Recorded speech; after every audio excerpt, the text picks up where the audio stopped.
Welcome back, YouTube. This is your boy AP Business, and I'm here with another update.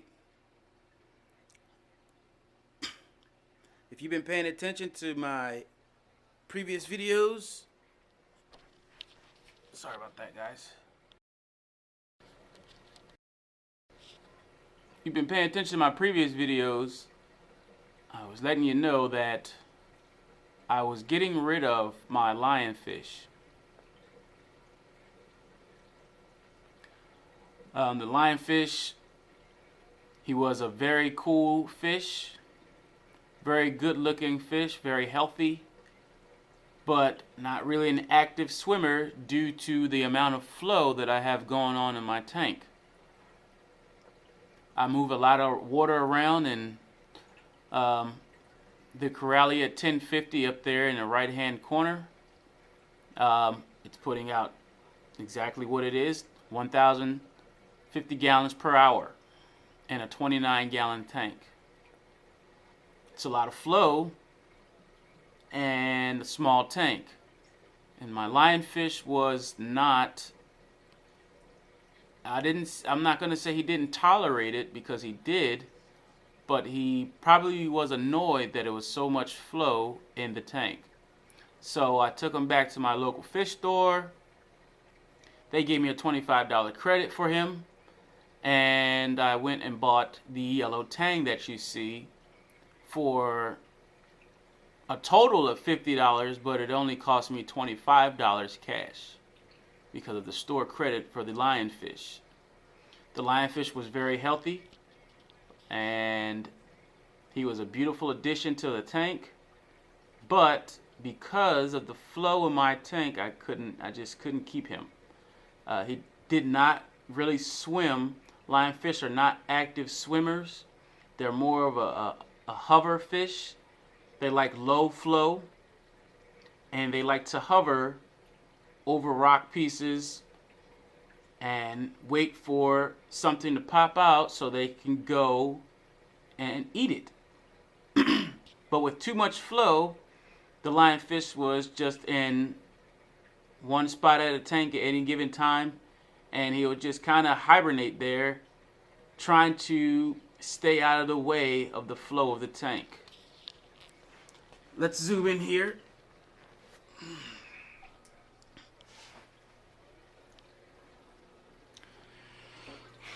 So as you see, the Yellow Tang is in there. Looks like he's doing very well. He's only been in there for a matter of maybe 30 to 45 minutes. Him and my thread fin have bonded, seemingly, because the Tang follows my thread fin everywhere he goes. If he's up high in the tank, so is the Tang. If he's down low in the tank, so is the Tang. So I don't know what that is. I don't know if the thread fin's a guy and the Tang's a girl, or vice versa, but he just seems to be everywhere the thread fin goes. There it is. The other addition was the Xenia corals here. I'll zoom in here. It's probably a pretty light, but in my last video I put those in a tank. It was a night shot, or I don't remember, but as you can see, they're opened up, not all the way, not fully extended, not too much in their natural color, but doing a lot better than the day before. That brown algae is still there, probably day 6 of the new sand that's in the tank. Well, day 7 for the sand, and that sand is getting cycling the tank. That's still old tank water from my old sand bed, but new sand. I just realized what I said.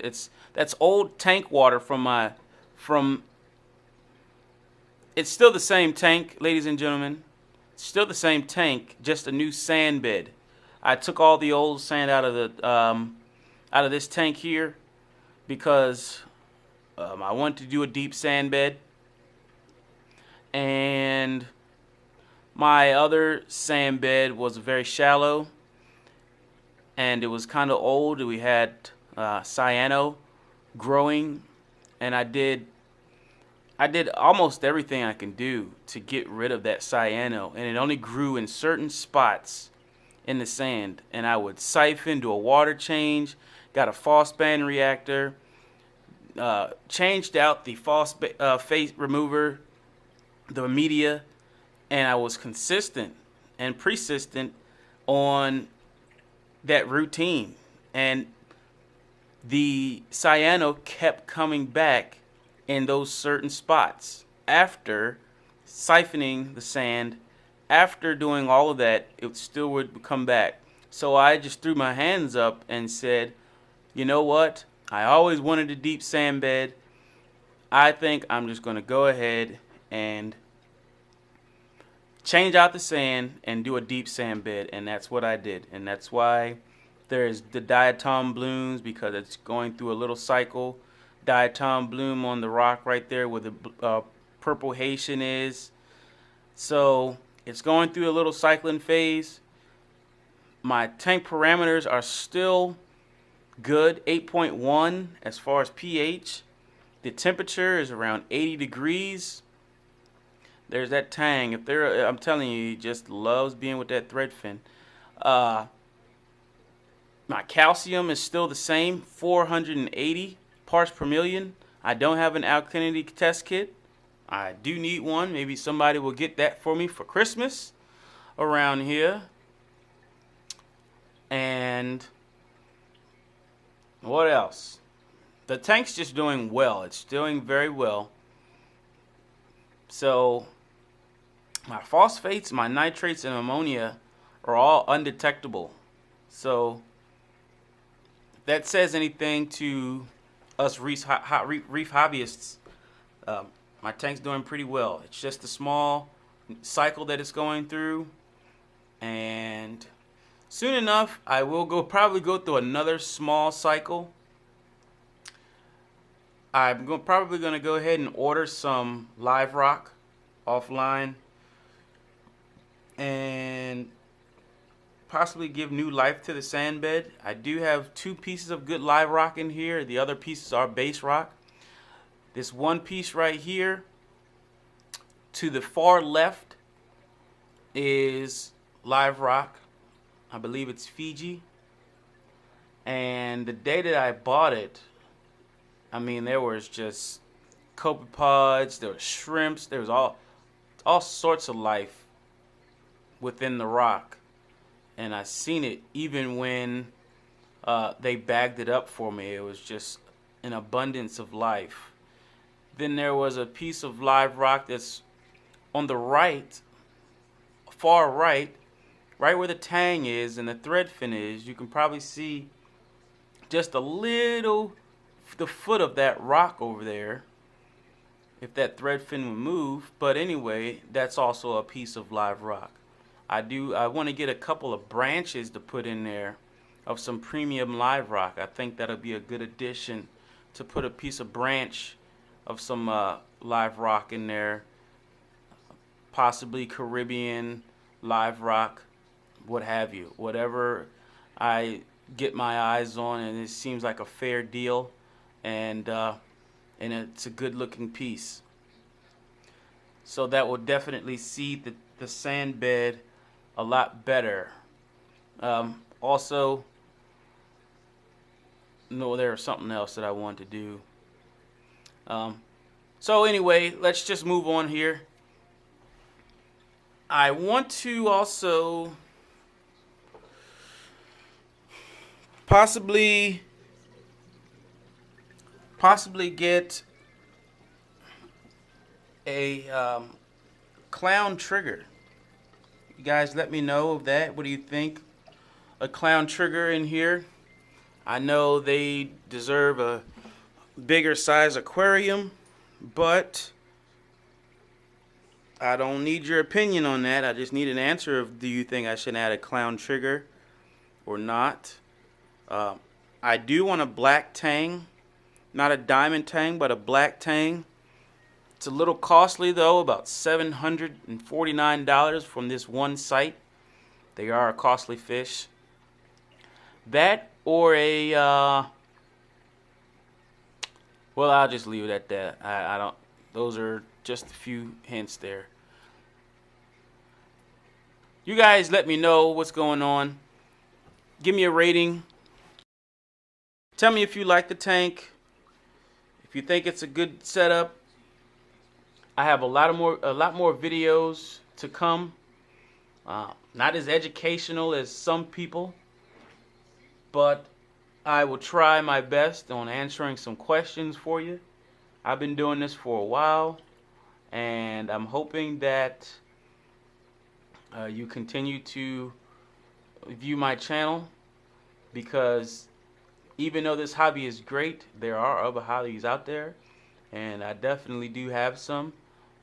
This is just the one that I can afford right now. The other ones are a lot extreme. Hey, this is your boy AP Business, and I'm gonna say I'm out of here. Thanks for watching. This is the 29-gallon custom made tank setup here. I tried to do it the right way. A lot of people are doing it the wrong way. And to be honest with you, there is no real wrong way. But, you know, it looks better. I see a lot of guys making videos and they just rush into things, like seriously.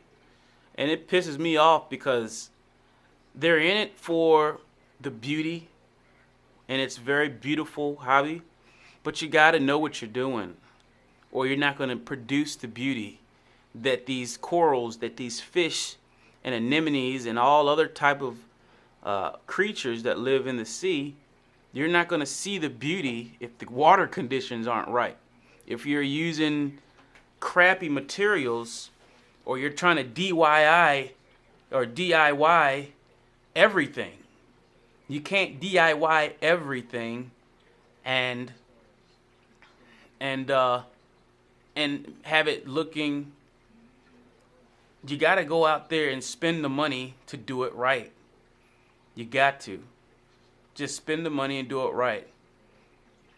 There's nothing wrong with DIY. Shoot, I did it myself building this tank. But I researched. I just didn't look at 2 or 3 videos and call it a day.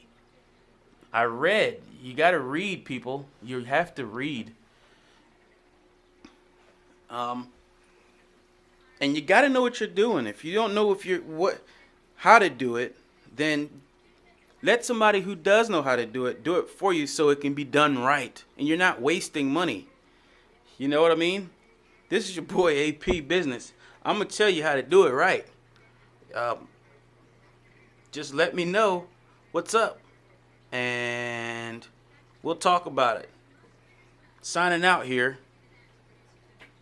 Happy holidays. Merry Christmas. And it is Sunday night, so the Baltimore Ravens did win their game. We're 10-5. So I'm happy. And so are my fish. You guys have a good evening. Peace.